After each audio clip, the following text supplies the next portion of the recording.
Thanks சொன்னேன் இங்கே AMA அகாடமிக்கு வந்ததுக்கு. எனக்கு சின்ன வயசுலேருந்தே மேக்கப் படிக்கணும்னு ஆசை. லாக்டவுனில் தான் நான் வந்துட்டு அஷ்மிதா மேமோட வீடியோஸ் நிறையா பார்க்க ஆரம்பிச்சிட்டேன்.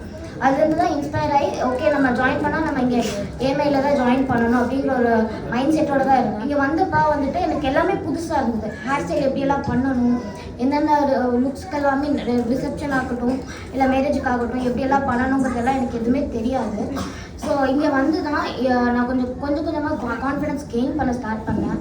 அண்ட் அதுக்கு மெயினாக அஷ்மிதா மேம்க்கு திவ்யா மேம்க்கு நான் ரொம்ப தேங்க்ஸ் சொல்லிக்கிறேன். என்னாலையும் பண்ண முடியுங்கிற கான்ஃபிடன்ஸ் வந்துட்டு இங்கே தான் நான் அதை கெயின் பண்ணேன். ஏன்னா என்னை வந்து ஒரு கொஸ்டின் கேட்டாங்க, என்னென்னா இது வந்து 7 வீக்ஸ் கோர்ஸ், உன்னால் ஒரு 7 வீக்ஸில் வந்துட்டு எப்படி மேக்கப் கற்றுப்பியா, உன்னால் முடியுமானெல்லாம் கேட்டாங்க. அப்போ தான் நான் மைண்டில் ஏற்றிக்கிட்டேன் என்னாலையும் முடியும். ஃபஸ்ட் போர்ட்ஃபோலியோவில் வந்துட்டு நான் கொஞ்சம் நர்வஸாக இருந்தேன், நான் கொஞ்சம் லேட் தான் பண்ணேன், நான் ஒத்துக்கிறேன். ஆனால் செகண்ட் போர்ட்ஃபோலியோவில் அதை விட கொஞ்சம் நான் அதிகமாக பண்ணேன். அண்ட் தேர்ட் போர்ட்ஃபோலியோவில் எனக்கு சுத்தமாக பயமே இல்லை, நல்லா முடிச்சேன். செகண்ட் போர்ட்ஃபோலியோவில் எனக்கு கான்ஃபிடன்ஸ் நல்லா வந்துச்சு. யார் யார் என்னென்ன தப்பாக பேசினாங்களோ அவங்கக்கிட்டலாம் என்னோட ஒர்க்கை காமிச்சேன், பாருங்கள் நான் வந்துட்டு இதெல்லாம் பண்ணியிருக்கேன் அப்படின்னு. அப்போ அவங்க வந்துட்டு வாரி அழைச்சி போயிட்டாங்க, ஏன்னா அவங்களால ஒன்றுமே பேச முடியல.